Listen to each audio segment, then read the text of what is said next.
पल्लवी 17 साल की एक कम उम्र की जवान और खूबसूरत लड़की थी। पल्लवी के 3 भाई बहन थे। पहला उसका बड़ा भाई राहुल, जो 22 साल का नौजवान लड़का था। फिर पल्लवी और उसके बाद एक छोटी बहन जो 12 साल की थी। एक दिन पल्लवी के चाचा की मौत की खबर आ गई। ये सुनते ही पल्लवी के मम्मी और पापा ने फैसला किया कि दोनों बड़ी बहन और भाई को, यानी पल्लवी और राहुल को घर पर ही छोड़ देंगे और छोटी बहन को साथ ले जाएंगे ताकि घर अकेला ना रहे। पल्लवी ने अपनी माँ से कहा, थोड़ी देर के लिए बड़े भाई को भी घर पर रहने दो और मुझे भी साथ ले चलो। मगर मम्मी ने यह कहकर पल्लवी को ले जाने से इनकार कर दिया कि बेटी, तेरे एग्जाम शुरू होने वाले हैं और तुम्हारे बड़े भाई के भी। तुम दोनों साथ में घर पर ही रहो और एग्जाम की तैयारी करो। हमें तो गांव में ज्यादा दिन लग जाएंगे क्योंकि वहां पर सारे रिश्तेदार आए होंगे। काश उसके मम्मी और पापा उस दिन उसे गांव ले गए होते तो शायद ऐसा दिन न आता। पल्लवी इतना बड़ा कदम न उठाती। अब आप भी सोच रहे होंगे कि ऐसा क्या हुआ जो पल्लवी ने इतनी गंदी हरकत की। दरअसल हुआ ये कि पल्लवी की 10वीं की परीक्षा सर पर थी और बड़ा भाई बीए की परीक्षा की तैयारी में लगा हुआ था। माँ बाप ने दोनों को घर पर छोड़ दिया और खुद गांव के लिए निकल गए। अब पल्लवी भी अपनी परीक्षा की तैयारी में व्यस्त हो गई और बड़ा भाई तो वैसे भी कमरे में घंटों अपनी परीक्षा की तैयारी करता रहता था। पर माँ की जगह पल्लवी की अब यह ड्यूटी हो गई थी कि वो बड़े भाई के लिए खाना बनाकर तैयार करें। पहले तो घर के सारे काम माँ ही करती थी।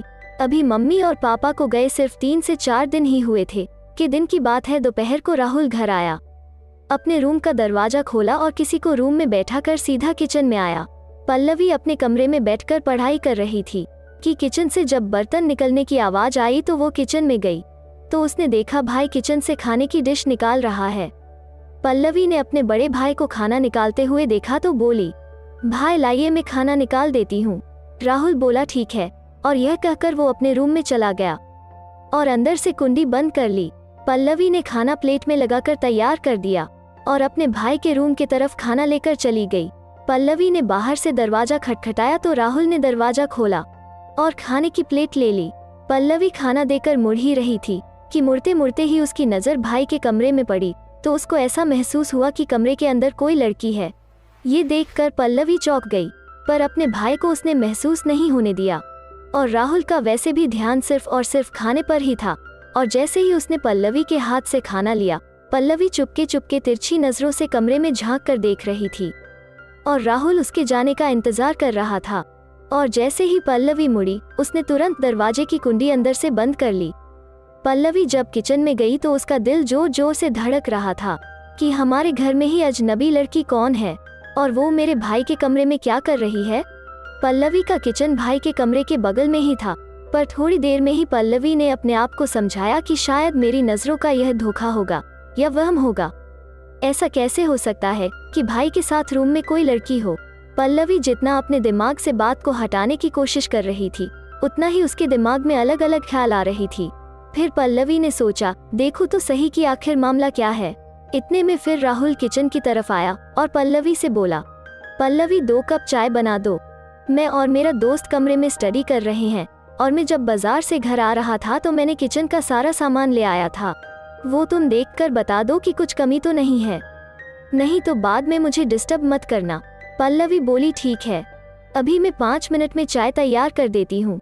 पल्लवी चाय बनाने के साथ साथ आटा भी गूंद रही थी। राहुल वहीं पास में खड़ा चाय बनने का इंतजार कर रहा था। राहुल ने पल्लवी से कहा, तुमको खाना नहीं खाना क्या? पल्लवी बोली, नहीं भाई, मैंने कॉलेज में आज सहेलियों के साथ खाना खा लिया है, इसलिए मैं आटा गूंदने के बाद सोने चली जाऊंगी और शाम को सब्जी बनाऊंगी। कि इतनी ही देर में चाय बनकर रेडी हो गई। राहुल चाय लेकर कमरे की तरफ चला गया, पर पल्लवी के दिमाग में वो लड़की अटक सी गई थी। अब पल्लवी ने आटा गूंद लिया था और वो किचन के बाहर चली गई कि शायद भाई के कमरे से गुजरते वक्त अंदर से कुछ आवाज आ जाए, मगर अंदर से कोई आवाज नहीं आ रही थी। पल्लवी का रूम दूसरी मंजिल पर था। पल्लवी अपने कमरे में जा रही थी कि अचानक उसकी हरकत बदलने लगी। दरअसल सीढ़ियों के बगल में ही उसके भाई के कमरे का जंगला था और पल्लवी से जब रहा नहीं गया तो उसने उस जंगले में से झांकने का फैसला किया। पल्लवी यह देखना चाहती थी, क्या सच में भाई के रूम में कोई लड़की है या फिर उसका कोई वहम है।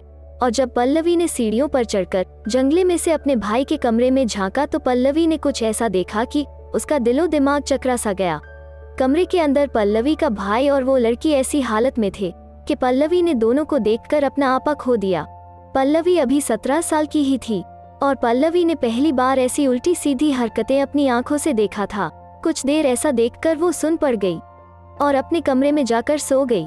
कुछ घंटों बाद जोर आवाज होने लगी तो पल्लवी की आंख खुल गई। जब वो कमरे से बाहर आई तो उसने देखा वो आवाज नहीं बल्कि टेलीफोन की घंटी बज रही थी। पल्लवी ने जाकर उधर देखा और नींद में ही उसने फोन उठा लिया।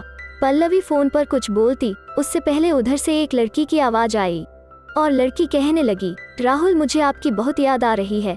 यह सुनते ही पल्लवी समझ गई कि यह वही लड़की है जो सुबह मेरे भाई के कमरे में थी और वो घर जाने के बाद उससे फोन पर बात करने की कोशिश में है। राहुल अपने कमरे में ही था और जब उसने फोन की घंटी सुनी तो दौड़ते हुए ऊपर आ गया। पल्लवी अपने भाई को ऊपर आता देख तुरंत उस लड़की का फोन काटकर सोने का नाटक करने लगी।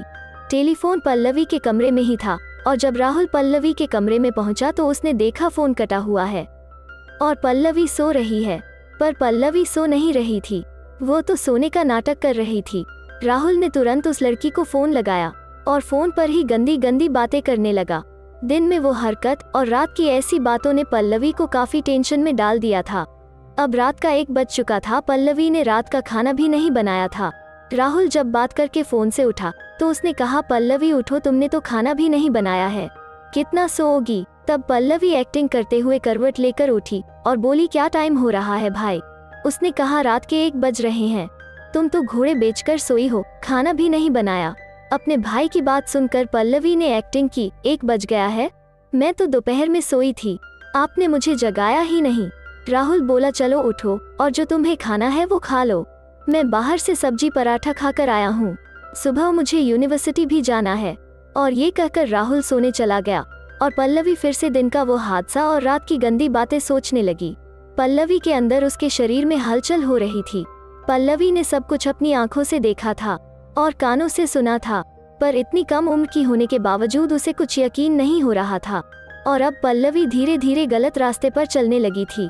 पल्लवी अब जज्बात के धारे में बहने लगी थी और अब उसके दिमाग में दिन रात वही बातें गूंजती रहती थी और वो दिन भर अपने भाई के बारे में सोचती रहती थी कि आखिर वो ऐसा करता ही क्यों है।